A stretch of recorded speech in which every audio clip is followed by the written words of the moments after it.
You know Black Hollywood Live as the world's first online broadcast network dedicated to African American entertainment, but not just African Americans. Today, you will meet a white male whose talent and political views may sound contradictory to the typical or stereotypical white mentality.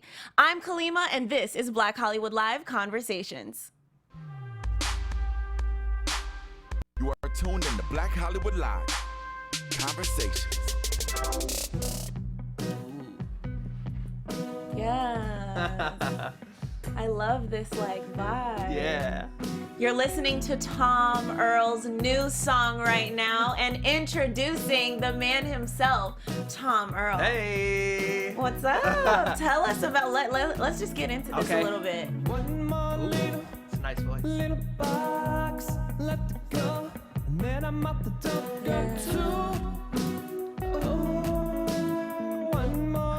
I love it. And so you wrote this, of course. Yep, wrote, recorded, produced. What's mixed, the name of it? It's Tell called One More Box. One More Box. Yeah. What's the inspiration? How did it come about?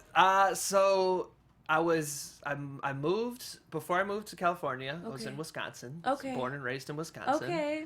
And then I went to Florida. So before I moved from Wisconsin to Florida, I had this guitar I borrowed from my ex-fiance. Yeah. And I had to give it back to her before I moved out of the state. So it was like this Wow. last thing that we both shared that I had to give back. In one little box. Well, then I was like, it can't be one more little guitar. Yeah. So I just was like, I kind of like then took myself back to when we lived together and what it was like to move out. You know what I mean?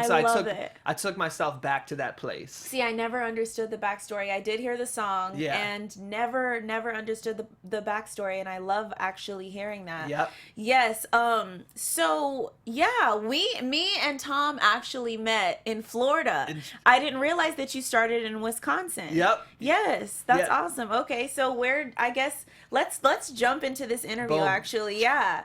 So you may have seen him on Buzzfeed or read about him in the Huffington Post. He's a poet, musician, feminist, and Muslim. Ooh. Welcome. Yes, welcome. Hey. Thank you so much for coming to, Black Hollywood Live today. It's an honor to be here. Thanks for having me. It truly is. Yay. So, you call yourself a feminist. That was the first thing that jumped out at me on actually on your Instagram at Tom Earl. Okay. But just your website alone, tomearl.com. You don't call yourself a male feminist. True. Why are you a feminist, and what does feminist mean? Yeah. So, for me, I was really lucky to when I learned about feminism, I was able to skip the kind of like what some people call like white feminism or like kind of the biased feminism where you believe like, hey, let's all like just have equal rights to white men, right? That's kind of what people say that white feminism is. Right. Whereas when I learned about feminism when I was getting my degree in Africology, our teachers introduced us to people like Angela Davis, Audre Lorde, and learned about feminism that believes that we have to eliminate all forms of discrimination and eliminate the system that creates all forms of oppression for us to all get free. Yeah. So that's what I subscribe to, that form of feminism. And go ahead. No, go ahead. So then I think it's also centered in, elevating and to women's voices. Yeah. You know what I mean? And what's crazy is even hearing you talk right now, I literally cannot wait for you guys to hear him do two of your poems. You have two or one today? I have a lot of poems. I know. So we'll we're see actually we're gonna see how much we have time for, but more than likely we'll try to get to. And Wonderful. I cannot wait for you guys because hearing this backstory, you're going to understand a lot more once we get into this entertainment aspect of you as an artist in general. Wonderful. Yeah. So you got a degree in what is it? So at that school, they call it Africology. Some schools call it Black Studies. Some call it Africana Studies. Why were you interested in that? So I had started off as jazz guitar major. Okay. So that's what I was taking. Mm-hmm. And then I started listening to like Dead Prez. Okay. And so I started looking up a lot of their lyrics they talked about and became really like inspired and passionate. And I always like was interested in how do I become a leader to create a better world. Wow, okay. And so when I started taking Africology classes, immediately after you left class, you looked at the whole world differently. That's the best kind of class. I had like more self-awareness of my identity and Wow. context. Uh-oh. So Sorry, go it's ahead. all good. It's all Yeah, good. yeah. So, that was to me like, where else can I have this? Where I have an amazing group of fellow students and brilliant professors that really push you to have self-awareness, take ownership of What your school privilege. was that? That had to be a good professor. It was. They were really awesome. It's called the University of Wisconsin-Milwaukee. Okay, Yeah. okay, awesome. So that was why it was like, it really was, I was passionate about how can I create a better world, and they gave me the tools and the knowledge and the self-awareness to begin doing that. Right, right. So- Okay, awesome. What would you say is the biggest challenge that you've had in life in general, and maybe with your career and just your perspective on trying to make the world a better place? My biggest challenge, there's a really great series of lectures by Bell Hooks at the New School. So Okay. people can just Google that, Bell Hooks at the New School. Okay. A whole series of awesome ones. She's got like Janet Mock, Laverne Cox, like some really Interesting. awesome, Melissa Harris Perry. And so Wow. at the end of one of them, she said like, our job as all of us, but especially white people, is to deinstitutionalize the white supremacist capitalist patriarchy that you've been taught. So that's like, to me, that's the constant thing. Every day waking up and trying to have more self-awareness, Right. more self-accountability, Right. more personal responsibility, and constantly like uprooting what are the things I wasn't aware of, what were my blinders, Yeah. and then working through that so that I no longer am controlled by those biases. So you're see, and this is why I definitely thought it was so important to bring you on, because it's so hard as an African American to not seem biased when I'm trying to communicate to a Caucasian about the life that we live. You're the first person that I've ever met that really gets it. How did you get it, and how can you relay that how do you relay that to other white people? Well, so what I do professionally, in Yeah. addition to music and poetry, Yeah. is I bring diverse groups of people together to engage in dialogue and cross-culture interactions. Okay. So there's lots of like tools and workshops that I'm trained in, for instance, in taking a group of people to reflect upon what is the privilege and power that I have in my life. Oh, So interesting. you can do that. Some people have you like, everybody starts off on a line, and then you say like, step forward if, take 2 steps forward if you're white, or take a step forward if you had your parents read you when you were a little kid, or take a step back if your parents didn't graduate from high school. So you say all these things, right? Wow. And then you look around the room and see, well, based upon these questions. Excellent exercise. So then after that, you take, so it's an experiential thing. Where Right. I didn't lecture to you. Yes. You answered it yourself. Yes. And then we talk about it. So my thing is that even when you have the data, like for me, for some reason, when I see the data that like, wow, I have a lot of privilege. Mm-hmm. For some reason, my mind doesn't go to like super defensive or denial. Like, no, that's BS. I Yeah. earned everything I have. Yeah. But for some reason, Some people's people minds do. do. So Yeah. because I'm a practitioner of trying to get people to move through that, I ask myself that question every day. And so why do people, when they see truth staring them in the face, why do we go to denial, to minimizing, to resistance? I think, and what I found is, I think everything comes down to self-worth. So like, I think of people I know who they grew up wanting their parents' approval. For instance, like a son wanting his father's approval. And their dad might be like this super misogynist, racist. Yeah. And they found the way I get approval is by being a capitalist, making as Right. much money as possible, Right. and taking on your values of racism. So then if I was to switch and say, you know what, I didn't earn everything I have, and, there is this system of racism. Now, to do that, in my mind, whether I realize it or not, I no longer get my father's love. So how many people are willing to go through that fire? Interesting. You know what I mean? Yeah. And most people don't even realize that's what's coming up when I'm like, hey, so you have this thing called privilege, and you're like, I can't admit that. Yeah. You know Yeah. what I mean? Yeah, it definitely has seemed to be something very hard to admit.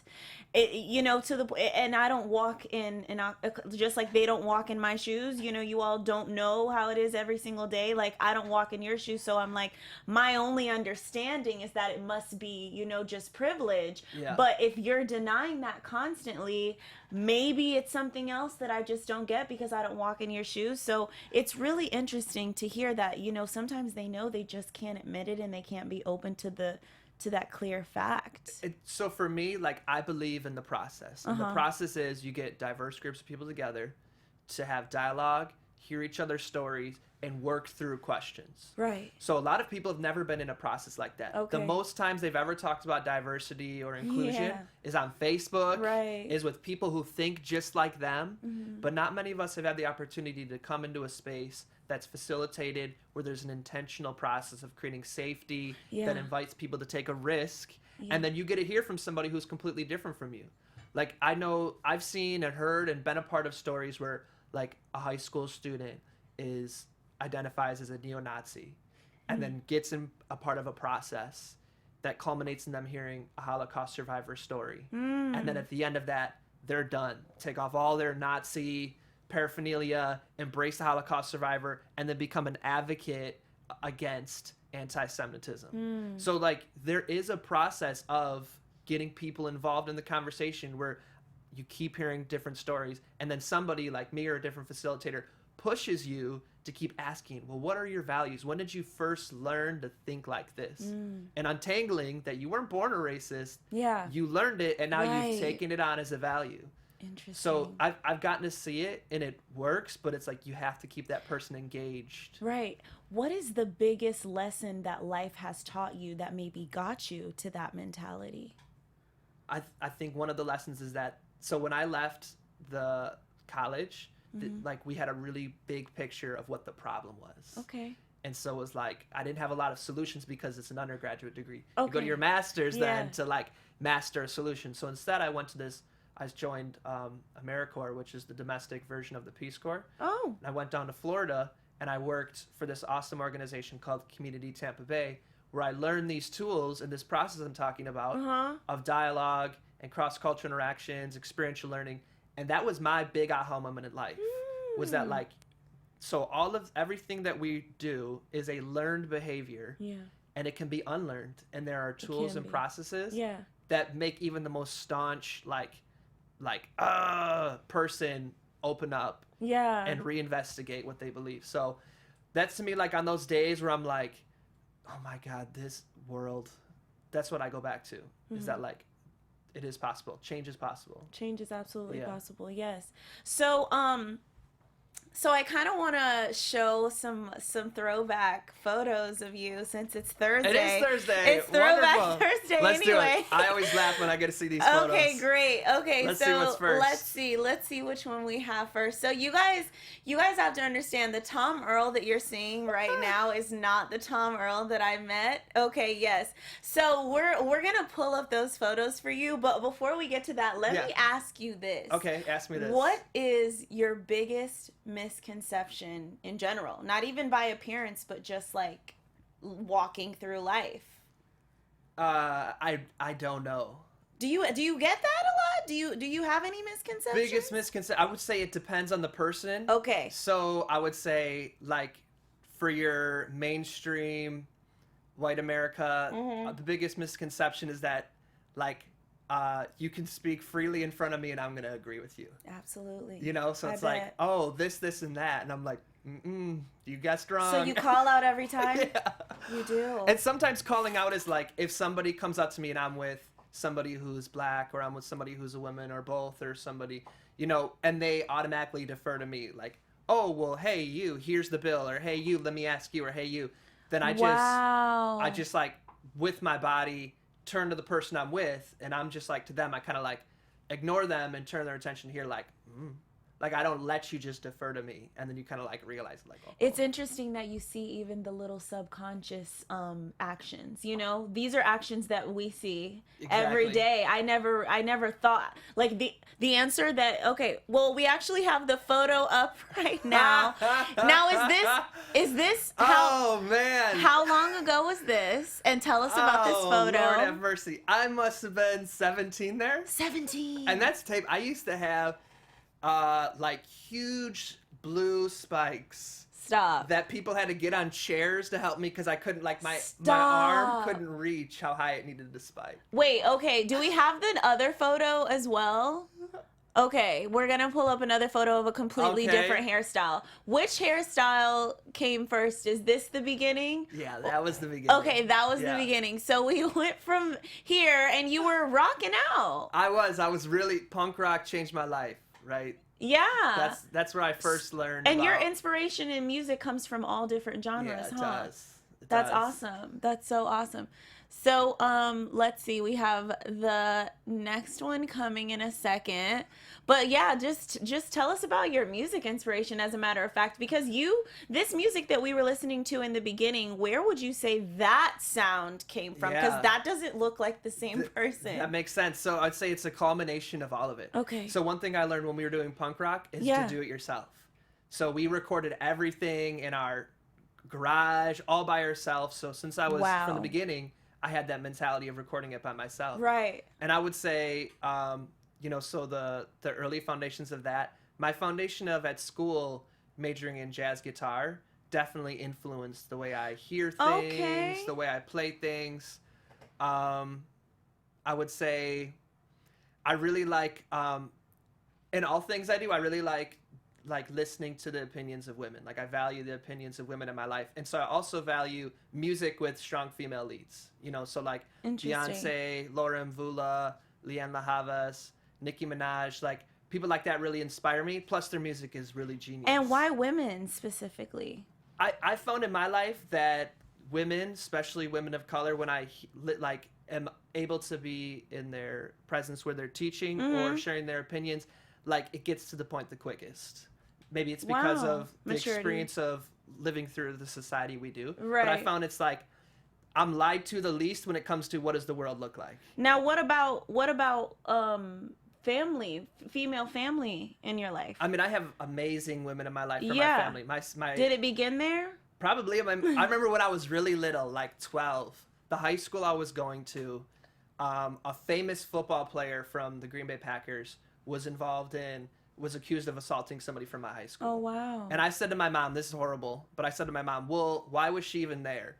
And my mom pulled over the car and just about slapped me. Stop. And was like, how dare you accuse a woman of being assaulted? Like, I don't ever want to hear that. in my Yeah, mouth again. yeah, And that absolutely. to me was like, that's just really, I mean, to have your mom call you out on that at a young age, you make sure I'm never going to do that again. Yeah. You know what I mean? So I had really amazing feminist women in my life. Both my sisters rock. My oldest sister, has her PhD. Oh, So I wow. think it's like 3% of women in the country have their PhD, something like that. Could Yes. have the statistic wrong. I think she told me that maybe it's 5. Okay. So, Well, sorry, guys. We're having a bit of technical difficulties. I think we're back on. But you were telling me about your mom. yes. Test. 1, 2. Yes, we're good. good. Cool. So, Go ahead. And my other sister, Bumps, she's super awesome. She's runs a Oh. nonprofit. So I've had amazing women in my life growing up, Okay. so. That is so awesome. Okay, great. So, Do you want me to? but is this your first? This is not your first single, though. It's not. How no. how would you describe your genre of music? Can you describe it? I hate when people ask me. I'm a musician as well. Yeah. I sing. I hate when people ask me that, but I do try to explain, like, maybe with, my inspirations. I guess you can go into that, and just, artistry in general. That makes sense. So I would say that the harmonies, the melodies is largely influenced probably by the simplicity of like Beatles rock, Rolling Stones rock, punk rock. The beats are definitely inspired more by hip hop. Yeah. Because my intention was, especially when I came to LA, like the South, Of course. laid back, the Midwest, laid back. Some people describe LA as laid back. I wouldn't. To me, like your sound can get drowned out in LA that quick. Wow. So I wanted sound that like pushed through and made people dance. Right. So then I went to hip hop. And you make your own beats as well. I do, yeah. Wow. And you taught yourself, huh? I did that in YouTube. That is okay. You can learn anything on YouTube if Yes. you have patience and diligence. It's true. Yes. I mean, almost everything. I actually just had to build a futon. If you guys watched my Snapchat at Lima007, if you saw, I had to build my own futon. And yes, if it wasn't for YouTube, I wouldn't have been able to understand which screw goes where. But that's so Yeah. that's very, very true. Go ahead. And then I would say, I'm a spoken word artist. So Yeah. spoken word and the deliverance of it, the way I articulate, the way I approach it it definitely influenced the lyrics, the words, how it goes. All So, right. Yeah, for sure. So, another thing that I saw on your website, which really stuck out to me, it says, Tom Earl believes that when you truly seek to know one another, everything is possible. We're gonna get into a little political conversation Let's here do it. because Trump is winning. Okay. Obviously, and actually he's gone down a little bit. It's been a little 50-50, but the division is not unity. Why does he have so many supporters, and how would the world be different if we were more open and accepting of others? Where do we start? Because how you're saying, if we seek to know one another, everything is possible. How does that relate to the political situation Yeah, right it's now? a great and relevant question. Yeah. So I had the opportunity to be a facilitator at the Museum of Tolerance. So it's a Holocaust museum. Okay. So I was working with, I was a part of a team that trained around 3,500 teachers a year in anti-bias Wow. education. So I would get to see like people from the political spectrum, super conservative to super liberal, go through an experiential process of learning what the Holocaust is. So what it is specifically is there's a part where for an hour and a half you go through a series of like you'd see a TV like this and it'd play something, and then you'd come to something else and it'd ask you questions. Okay. And so one part that you would hear is that they talk about how Hitler kept saying, "Make America great again." And how Hitler would say, people would say like, well, Hitler's just like this like character, like he's never gonna become power, nobody will ever vote for him. Wow. He's just like this crazy guy, it's just a joke. That's what people used to say about Right, Hitler. right. So you'd see people come out, and even the conservatives would say like, wow, history is repeating itself. Right. And so now they have the context, and they can hear Yeah. when someone like a Donald Trump says, "Make America great again," just after a black president, Right. that it's like he's saying it for a reason. Yeah. There's a specific point Right. he's trying to push on people's emotions. And if you're grounded in historical context, if you're aware of like the buttons he's trying to push, you become aware. You're like, wow, I didn't know. And so many people, we just automatically react. Of course. Somebody says something and you're like, yeah. Yeah. So there is a group of, white people who are feeling like, well, all this diversity stuff really means the end of white people. And really what they're feeling for the first time is like, hey, what would a world live like where you didn't have the privilege you did? Yeah. And instead of being like, I believe in inclusion and diversity and that it'd be good for us to all have power, that we'd share power. Yeah. They want to hold on to that stuff, Yeah. especially when somebody's pushing your buttons and you're just not self-aware enough to realize it. Right. Like it's literally like when you have an ad that runs and they start by saying like, this isn't explicitly what they say, but the undertone is, don't you think you're ugly? I bet you think you're really ugly. Yeah. Look in the mirror and realize you're ugly. That's so funny. Did you That's know so that if you true. wash your hair with this, everybody will think you're beautiful, you'll get a job and finally get married and have a kid. And you're like, I better get that thing. And we don't even realize we're being manipulated like that. So then, not Hitler, Yeah. Freudian slip, when somebody like Trump runs his ads, they have that same level of Oh psychological my goodness. sophistication. Totally. It might sound like he's like just saying stupid Yeah. things. Yeah. It's like Hitler's Minister of Information said, if you repeat a lie often enough, people will believe it. And that's why, like, The Economist, their front page a few weeks ago was that basically talking about how, like, you can lie now in politics explicitly. Like, Trump, even if you fact check somebody like Trump, Yeah. people don't care. They don't care. As long as you keep saying, lock up women, Yeah. we're going to deport, Mexicans, we're going to get rid of Muslims. As long as you keep saying that, you can lie about whatever you want. Yeah. Exactly. Wow, that's so true. I also think, though, that the reason that they're tied is because on the other side, like, Hillary at the same time isn't a, she's not a radical or a super progressive Democrat. Like, Yeah. she's still a big supporter of war. She's a big supporter of things that, like, you can't really create a movement around. So it's super awesome that she's a woman.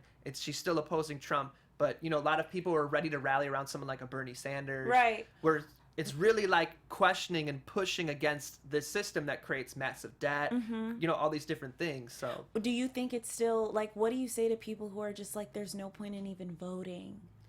You know, Yeah. I like, as an African American, like, we fought for our rights to finally vote, and women in general too.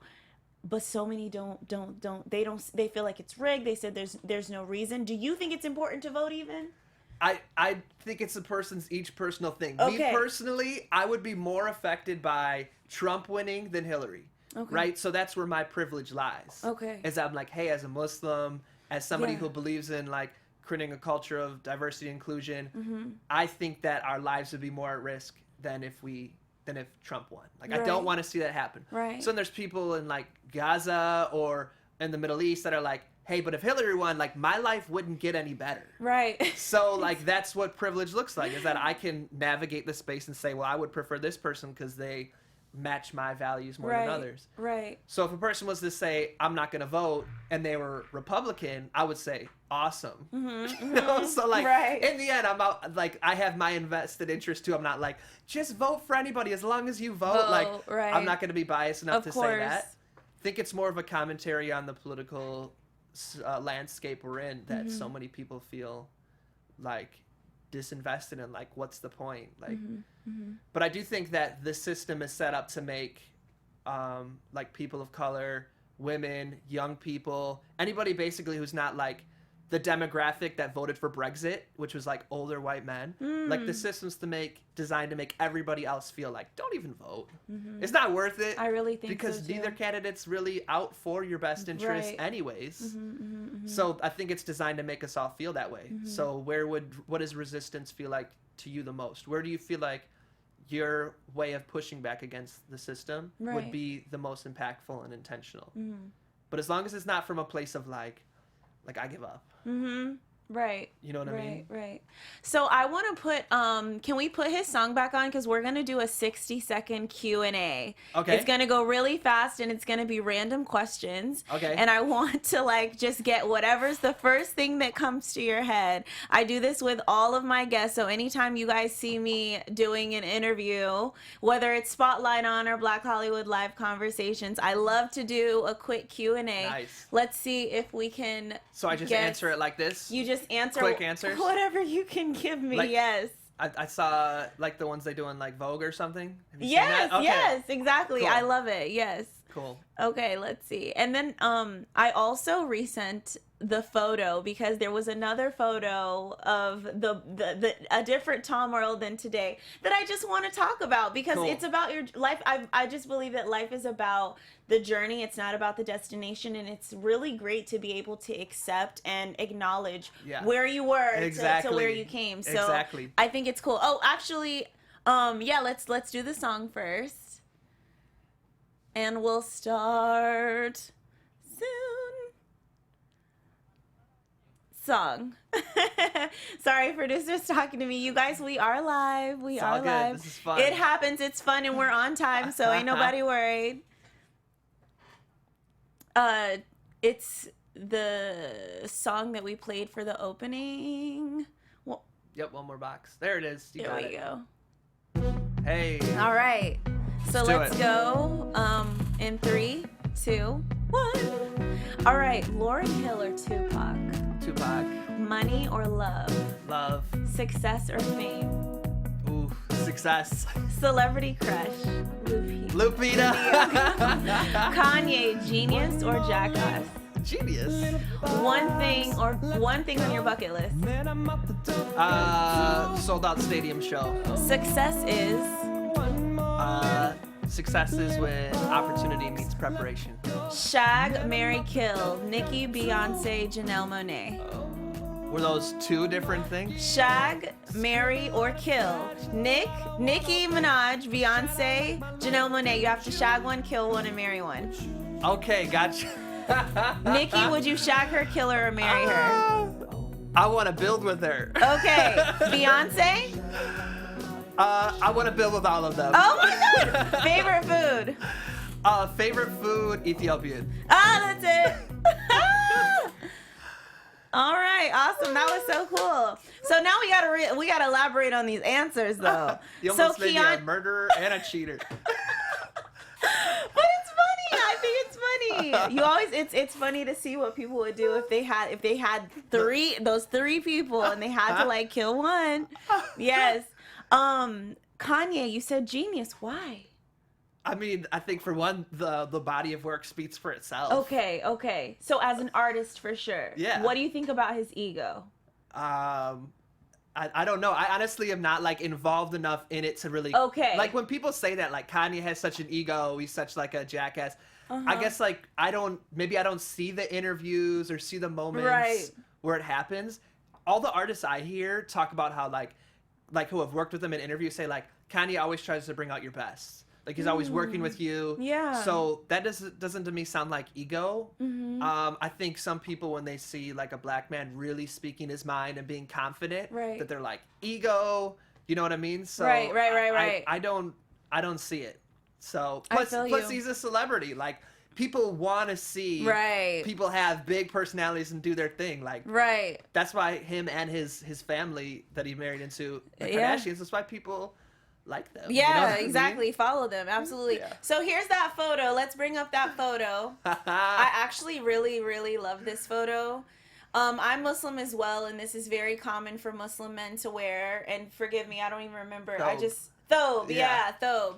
So, tell us about this, because if I'm gonna be honest with you, the dreads were everything for me. Like I remember when I first saw you, he comes into the masjid and I'm just like, which is our place of worship, our church, our prayer. And I'm just like, this white dude with dreads, super long dreads, meaning you didn't just think to get them, like you've had these dreads. I love them, and it said so much about you once you literally performed your poetry, which we're gonna do in momentarily. It said, it just, it's that whole stereotypical, I guess, maybe image where it was just like, this is a very organic, person. Yeah. So why did you cut them, and why did you begin with them? So I began with them. First of all, when you asked me like, what's the biggest misconception? Yeah. That was way more alive when I had the locks. So why did I originally get them? The person I was with at the time, my fiance, who was also ex-fiance, who was also about one more box. Okay. So she was black, or she still is black, and she wanted to go natural. So she wanted to lock her hair. Okay. So she was like, "Can I lock your hair first?" Stop. So I was like, sure. So she started to lock my hair. Wow. And then she was like, well, let's just do it together. And this is too much. So cutting it was like letting go of that relationship because it was like a remembering her maybe? Or no, it was, we were really good. Like we had a really smooth breakup. Like it was like, a conversation, a realization. There was tears, of course. But we're still really awesome friends. We talk once a month. We're still like ride or die for each other. So that's all good. She was the first person I called, though. I was like, hey, this is happening. Just want you to know. I didn't tell anybody else. I just went for it. Wow. So then that was why I had them. And then I think also while I was majoring in Africology, then I started to learn about like the history of locks and how for some people it's like a political statement against the system. So I think all of that went into it. A lot of people I admired had locks. So a lot of that went into it. So then I had my hair for 9 years. 7 years into it, then I started to learn about cultural appropriation. Wow. So 7 years later, I wish somebody pulled me right away and was like, hey, there's this thing called cultural appropriation. But that's the power of the internet, is now it's like a conversation that can become at my fingertips. You know what I mean? So I was very attached to them by that point. I mean, I had them for 7 years, worked on them every day. They were down to my waist. Yes. I mean, there's a huge part of my identity. Work, huh? But I had to like come to terms with that. That like, okay, well, I believe that there is a thing called cultural appropriation. I do believe that by having locks, I'm participating in that. So as somebody who works to be an active anti-racist, how do I feel about that? So it's a question I would ask myself all the time. And when people would say like, don't you think that what you're doing is cultural appropriation? I would say, it is. I agree. But I've had them for 7 years. I'm trying to get over this. So on the anniversary of Mike Brown's murder, I was just like, literally, when I looked at the reaction of other people who look like me, they were mostly upset that the night before, Bernie Sanders got interrupted by Black Lives Matter speakers in Seattle. They were mostly upset about that. I didn't really see very many people saying, like, what are we going to do? There still hasn't been justice for Mike Brown. So, like, not to be dramatic, this is literally what happened. That night I went to bed and, like, prayed to God on my knees, like, what can I do to be more accountable. Like, because that's always my number one thing. Is like, if you want to be a like ally, it comes down to personal responsibility 1st and foremost. So what am I missing, God? That's what I asked. Went to bed. Before I even lifted my head off my pillow, I heard, cut your hair. Stop. And that was it. Then I was like, I went to work and like couldn't even concentrate. I was like, this is not what I was expecting. It's not the answer I wanted, but it rarely is. You know what I mean? And you knew it. You knew that was the answer. I couldn't deny it once it was there. To like hear it so explicitly in such a short period of time. So maybe people who don't believe in God's like, well, it's probably your conscience saying it. I don't know, but I did hear it right after that prayer. Yeah. So by noon that day, I texted one of my friends and was like, do you cut men's hair? And she's like, yes, why? I was like, will you cut mine? So, Oh, wow. so then I think like a week later it was gone. Yeah. Okay. Do you still have them? Some people keep I their do. dreads. They're in a box. Most people keep their dreads. Yeah. I got to do something with them. Like throw them off a cliff or bury them under a tree or drop them in the ocean. Like something's got to be done with them. Then like put them in the city garbage. Yes. Yeah. No, you have to. Yeah. Like almost like a commemoration kind of. Yeah. Yeah. Okay. So let's get to poem number 1. Tell Okay. us how it, introduce the poem. Let us know about it. You already know how it is. And hopefully, do you still do your poetry open mics or, Yep. because I definitely think that that's so important. Like after they see this talent, I really do believe that it's something that could change anyone. Appreciate that. I've done poetry just in my room, just a regular girl, doing poetry, but you gave me a whole nother perspective on appreciate how that. to do poetry That's and what's how up. easy it is, but how beautiful it can be.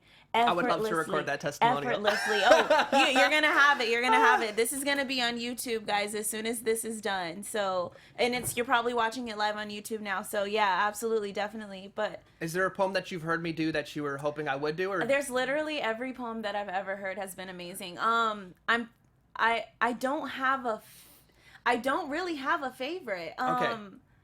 Let me start with this one. Okay. And we can talk about it okay, afterwards. Does that okay. sound good? Yeah, of course. Okay. Where do you want me to look? Let's look. I don't know. Where do you feel comfortable? Look here. Okay. Talk to the viewers.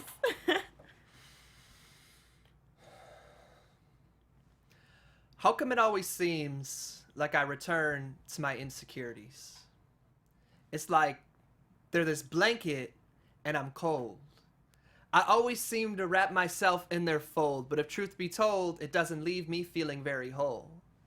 Internal conflicts leave me feeling pulled like a saint in fasting.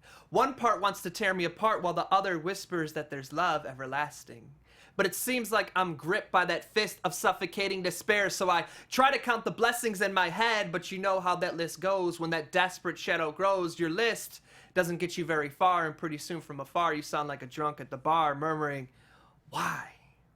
Why does it always seem like I return to my insecurities? Now, something in me knows that a part of this has to come from growing up in a society where logically no one can ever truly be enough. Never rich enough or smart enough or dumb enough or pretty enough or skinny enough. Sacred standards of beauty we all take on as our personal duty to emulate and incorporate into our lives and subconscious minds, giving rise to our values and actions. Just pay me a compliment and watch my negative reaction. Even though when we're asked, well, why is what's considered beautiful even considered beautiful? We all get so defensive and apprehensive because we know deep down inside we're defending a lie, but still it's something most of us knowingly or unknowingly buy. That's why when I look in the mirror, I curse my skin and my face and my hair and my nose. You know how it goes. It was just an offhand comment someone made, and yet it set off this spark in my brain, and now every time I look at this reflection of mine, it's my deformities I see staring back at me.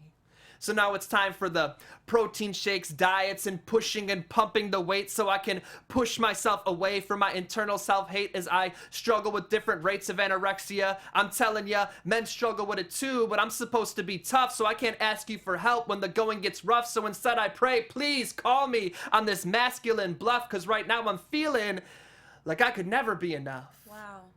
It's like I said, how come it seems like I return to my insecurities? But you want to know what I've been realizing as I've been staring into all of your eyes? Is that you are truly the definition of beauty. Just the way that you are, too. Let me tell you, if a shooting star was to come sailing across the sky, I'd let it pass by. For I'd rather use the time to let you know that not only are you from head to toe the epitome of beauty, but you are also full on brilliance. Your mind has the power to change this world. So not only are you dead sexy and a genius, but I love to hear your laugh. I love your smile. I love your style. To know strength is to walk in your shoes for a mile.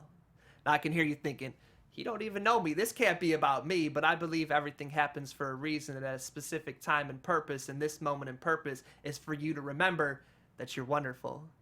And so in this moment of vulnerability, I had a true sincerity. For by realizing all the infinite ways I love you, I remembered and realized that I also love me. So thank you. Wow. Boom. That is absolutely amazing. Thank you. Very amazing. Yes.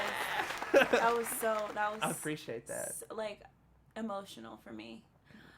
I appreciate that. Yeah, and you do it every time. That's why I was like, there really isn't a favorite, because it's so true. So true. So Thank literally as you were speaking, I'm like, what was the one that I literally saw on Facebook, and I shared it. I probably shared it. Have like 2 or 3 pages on Facebook. I literally shared it to all. White Jesus. Okay, yeah. Do this one.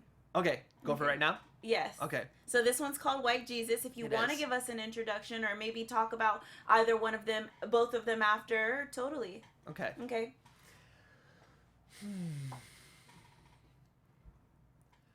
White Jesus wakes up in the morning and talks to God in American. He yawns like a tiger, combs his long blonde hair, carefully applies his Axe body spray, looks at his reflection shimmering back in the mirror and exclaims, "God damn it, you look good, White Jesus." Gets through with his morning pep talk, looks at his red, white, and blue themed calendar and sees the reminder that tomorrow is his birthday.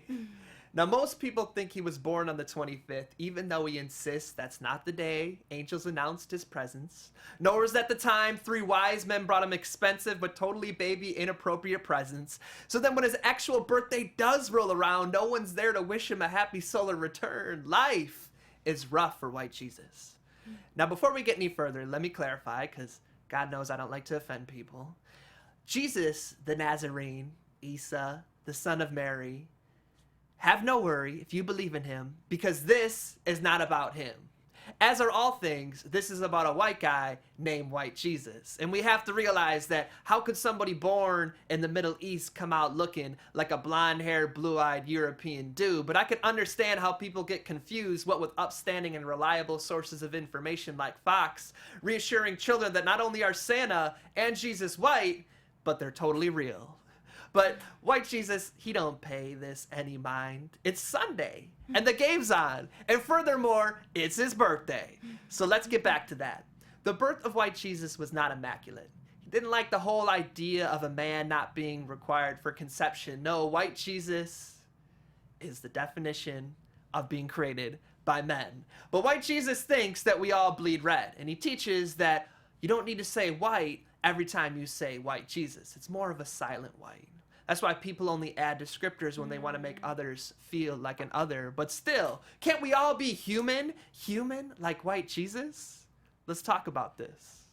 On plantations, enslavers would read biblical proverbs to justify the use of torture and whips they'd use to rip the flesh of exposed black backs, each lash guided by the hand of a God who on Sunday all would be forced to worship and hear about how master must not spare the rod on servants. Scriptures reinterpreted to meet the needs of serpents, but let's be realist. White supremacist American values feel less religious and wholesome when the God you pray to looks exactly like those who you suffocate in bondage. No, for this to work, Jesus has to be white. Otherwise, good Christian white folk might not feel so right if the God they pray to looks exactly like those whose blood and pain makes the products they use every day, things like iPhones, flat screens, clothing, diamond ring, gasoline. Oh, I jumped ahead a couple generations. I meant tobacco, cotton, and sugar cane. No, for this to work, Jesus has to be white. He can't be Native American. Otherwise, how could you justify genocide? He can't be Asian. Otherwise, nuclear weaponry just doesn't have that same let freedom ring. He can't be from Iraq.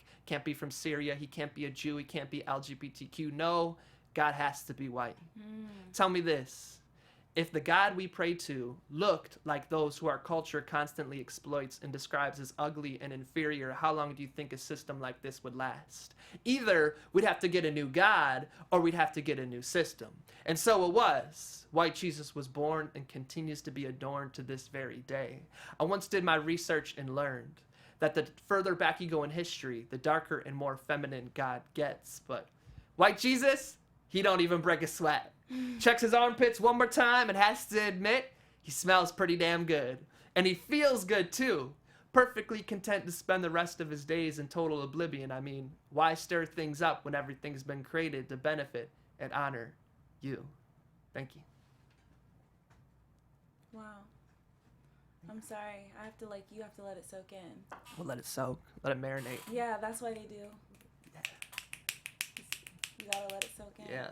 That's amazing. Thank you. How do you remember so much? Because it all came from the heart in the beginning, so it just flows still every time. It does give you a jump start. Like when I read a bunch of poems at one time. Like I'm working on lots of different things. And when I was trying to figure out which one to do, my previous coach, his name was Daytime, and he used to always say, which one do you feel like you got memorized already? Okay. So you'd start there, but to get like that poem for some reason was the trickiest to memorize. I don't know why. Wow. But you just have to practice it over and over again. And the way to do it is to practice while you're doing other things. Like driving, showering, cooking, because if you can do it like while you're being distracted by these other things, you can do it when you're like in a open mic and somebody turns on the blender to make a smoothie and you don't get distracted by that because you've already done it in LA traffic. It's a lifestyle. Yeah. And you must do it a lot. Do you write a lot? I do, yeah. I make sure like inspiration doesn't come to you. You got to go to it. And once you're there, once you get in the space, then it starts to pour through. Like it's always with you. So yeah, it's always with you. You can't like be like, well, I'm not feeling inspired today. When you say that, you should replace the word inspired with hard work. I'm just not feeling like working hard today. You know what I mean? So every morning I wake up, the first 15 minutes of my day, I always write, no matter what. Even if I'm not inspired, even if I just write hello, hello, hello, hello, hello, hello, always write every morning for 15 minutes. Wow. So like you just have to like build it in. Yeah. That's what what's his name? The horror writer? Not Ryan Murphy. No, I don't know why I'm blanking. He writes books, super famous author, written like 100 books. Stephen King? Okay, Yeah. okay. So he wrote a book on how to write, and he just says that every morning inspiration's waiting for you in your writer's chair. And you just got to write every day. He writes 60 pages a day. That's his thing. Every day he writes 60 pages. That's how he has like 100 books. Wow. You know what I mean? Yeah, yeah. Woo! Okay, so, yeah. It's still like, I think, yeah. All those poems came from, originally you're asking about my open mic, they all started with the free write. Yeah, yeah. I believe in like, if you want to become a good artist, the first thing to do is master your free write. Okay. So free write is where you just write without stopping for a set period of time. So in the writing... Exercise you guys can do at home. Exactly. Yeah. Or like you were saying, I host a open mic that's like this, live and online. Okay. Except that we can see you. It's like through a conference meeting, so we can all see each other. And I take you through a process. Remember, I believe in processes. Yeah. That opens you up so that when you do your free write, it just comes out. So you guys must join him on this. Tell them Yeah. where they can do it. So and to- follow even if it's following you, so you can let them know, unless it's a regular thing. Go Yeah, ahead. you can definitely follow me. All of my social media is at Tom Earl Artist. That's TOMEARL Artist. But a good place to go to is tomearl.com/join. If you go to there, you can sign up. You can get a free download of the song you've been hearing, and then I'll email you all the details. But it's every third or fourth Sunday at noon if you're on the West Coast, 3 p.m. if you're on the East Coast, 8 p.m. if you're in London. That's So, what's up. That's yeah. what's up. So yeah, and another thing I wanted to mention is that on your social media, you always ask life questions. Yeah. You just like when you and it's the best when you're just you have normal timeline, normal things coming on, and then you just get this like 5-word, 7-word question that really kind of makes you stuck and you want to answer it and you join the conversation, and it's a great way. If you enjoyed this conversation today, it's a great way to be in the daily conversation. So definitely make sure that you follow Tom Earl. Appreciate and that. yeah, and we're pretty much out of time, but Cool. I would love for you to go ahead and plug some other, unless unless, just make sure you guys visit your website, Tom Earl, and anything else you want to plug before we leave. Yeah, I mean, I also, in addition, put out leadership videos every week, and I have a podcast called The Celebration. So if you're looking to like surround yourself with inspiring content, inspiring interviews, in addition to following Black Hollywood Live, I suggest, go to tomearl.com/join. You can join there and I'll send them to your email. Otherwise, all of my social media, Snapchat, Facebook, Instagram, is at Tom Earl Artist. And I'll be launching an online academy called the Celebration Academy in the next 2 weeks. It'll be a place for people who feel like they have something to contribute to the world and make it a better place. We're going to hone that skill and let you use it so you can increase your success, your relationships, all those things. So check it out. That's it, guys. Major key. Make sure you guys do that. And remember to follow me everywhere at Kalima Music Art Wisdom. Thank you so much for joining us. Thank This has you. been Black Hollywood Live Conversations.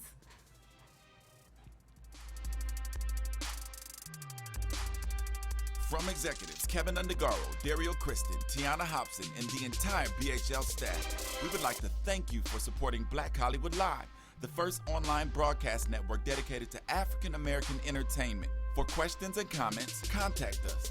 info@blackhollywoodlive.com. Like us on Facebook, tweet us, or Instagram us at BHL Online.